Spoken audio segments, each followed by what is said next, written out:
Welcome back. Our next guest tonight, you would have heard his mixes all over Apple Podcasts or SoundCloud or YouTube. You would have gone to his events and had a good time. You feel nice, you're tilly, you get on.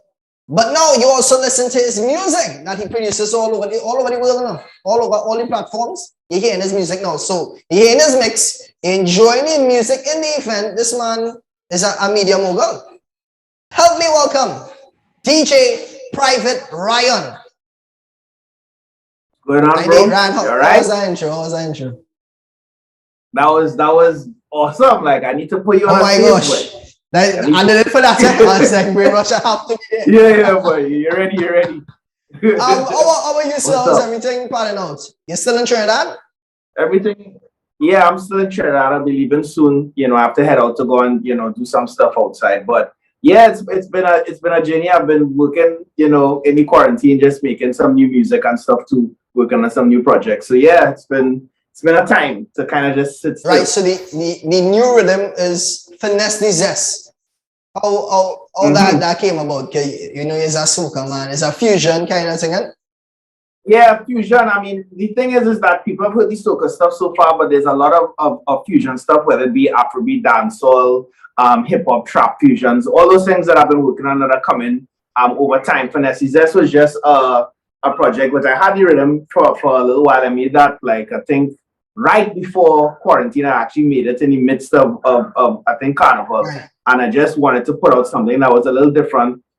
I named it Finesse, as a matter of fact, because I wanted a different spin on the Trinidad dancehall vibe, to kind of give it that kind of international fusion. And I have a lot more of those as well too to come over time. But yeah, I just wanted to bring it to life and also introduce a new artist, Mila Caribe, as well, who's going to be somebody to look out for in terms of bringing, all the worlds together. Yeah, so we have Private Ryan's management services as well. Come in the agency. The agency could come. The agency could happen in time. Right as well, right? I mean, now, well, actually, you see it in joke, but a lot of people always ask me for help, advice, links, a lot of different things. So I mean, it's possible that I could put together a whole talent because, I work with artists, I work with producers, I work with DJs, I work with, event producers, all kind of different things. So it's possible. The network is there. See, it's just to put things in drive. So Ryan, tell us, somebody told me recently, you actually went to school. So I think it's event coordination or something like that. You studied that? No, I actually did marketing. So I went to school in Florida. I went to FIU. So I got my bachelor's there, and I was DJing at the same time while I was in school. But from being part of the Caribbean, for CSA, Caribbean Students Association, I was on the board of that. You get voted in by the students, and we used to actually put on events of fundraisers for the Caribbean community as well too. And then there was a year we actually hosted a conference that invited all the schools in Florida to come together, for workshops.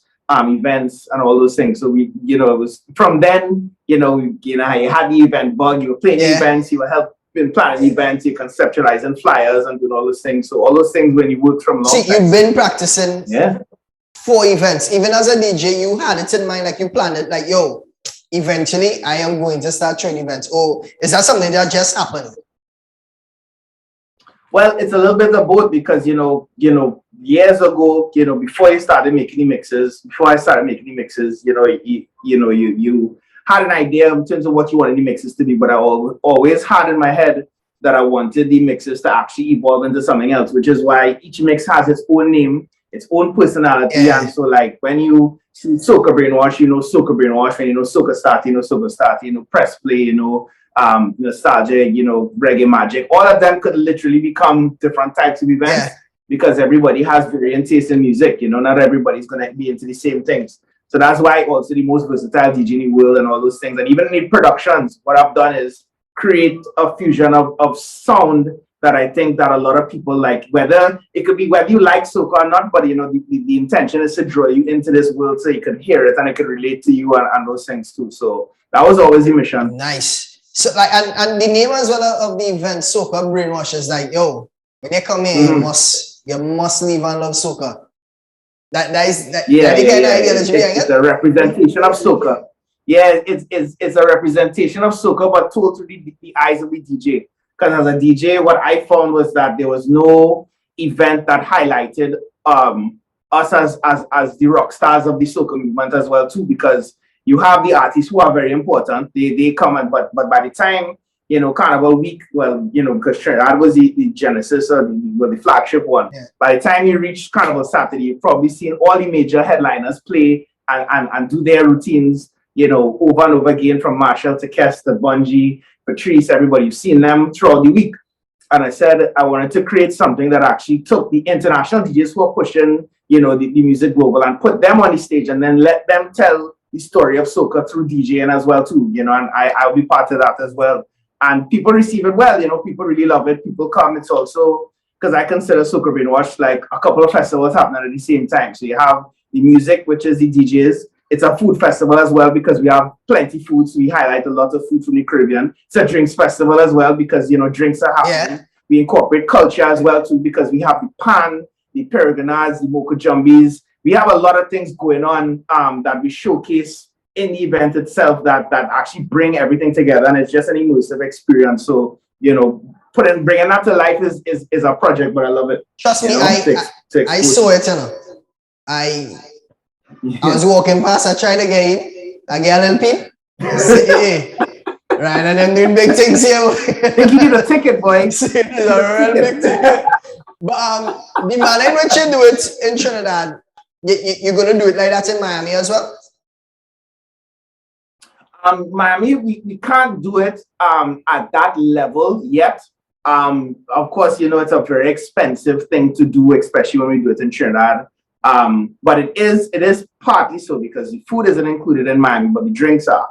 And of course the production experience and the vibe and the DJs, so and then the multiple stage experience, which is another thing that I've added over the years, where there's one main stage and then there are other stages that have other things going on. So there'll be the old school stage, which actually pays tribute to soca that's passed over the years. That a lot of times some DJs tend or just tend to overlook music that's gone by from yesteryear. So it's a space where people could go and appreciate soca. The real soca lovers could really have a time in terms of getting to hear that music as well too. So Miami is going to be very much like Trinidad, but not exactly Trinidad because Trinidad just has so many things built into it, and plus it has the energy of Carnival built into it as well too because it's the first Carnival that apart from I believe it's St. Kitts, it's the first Carnival that actually injects the energy of that goes from here to everywhere else. Nice. All right, so we're moving on to your other portfolio now, music production. Did that come about because you were DJing and you were like, I like any vibe of the music and I think I can bring something different? No, it was actually just trying to make your own stamp. Like for years, for me, from the mixtape circuit, I was one of the first, if not the first, to use stems. And stems are the parts of the song that, whether the drum, the kick, the snare, the synths, and break it down and present it as a DJ. So I always had an understanding of how to piece together the music to make it sound a certain way and then reinterpret it. I've done it with a lot of songs over time.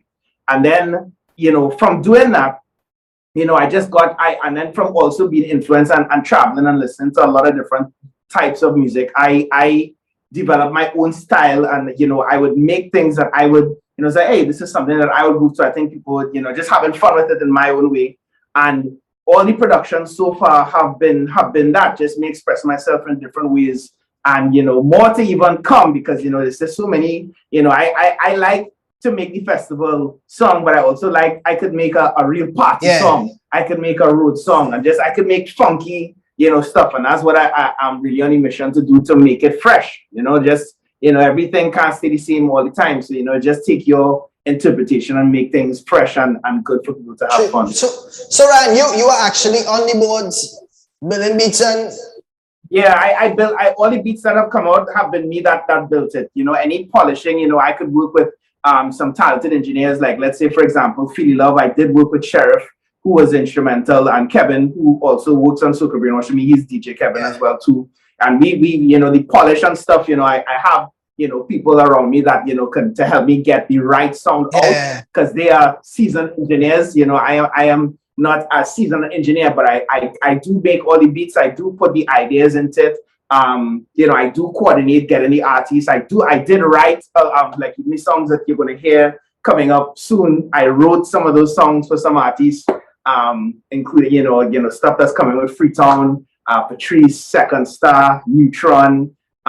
You know, so many things to come. Yeah, so it's been exciting to bring it to life. That's right. You can see you're really dedicated to it, you know. Don't just smile on your face and like, yo, I do all this. Yeah, nah, because I know what's coming. I know the stuff that's coming. So like, I'm excited about. I take it as a message to me. Like I have to get on that level that you at where you're just so excited about your projects and you're going full with it now. Yeah. I'm always excited because I know it's a lot of work that goes into it as well. To even the events, the DJing, like people, the mixes. Like today, I released 3 mixes, and you know, it's you know the constant research for music, the constant practicing. Then you know when you switch hats, you go into the production zone. So it's like looking for sounds, creating sounds. You know, listening to the beats. You know, envisioning who to put on it, then putting it together, then polishing it. Then the event space, which is from inception of the theme straight to the execution when people leave and to when the patron leaves. You have to kind of storyboard that whole thing from start to finish. So I mean, it's like putting a piece of yourself into every project. It's a lot of work. Like I can see now, Ryan, all flowers to you right now. You give it your flowers now. Well done and everything you're doing. I think you're one of the first DJs that made your mixes popular on social media with regards to podcasts, YouTube, and now you're doing the events and you're producing. So all flowers to you, and I'm glad Trinidad and a merch line coming soon too. Huh? We have a merch line coming as well too. The Battalion merch line is coming soon. What is it? The what? Yeah, a merchandise like all yeah. Well, Battalion. I just wear medium, so I'll be sure to send you. Don't worry. Don't know. Hey people. Private Ryan, you listen to his mixes, his music, and of course you go to his events. Excellent person, boy. Doing a lot for the culture. Stay right there, don't move. We're going to be back with a very special guest as well. Stay right there. No, right. I don't talk. I don't talk to Thank you. All right. Listening.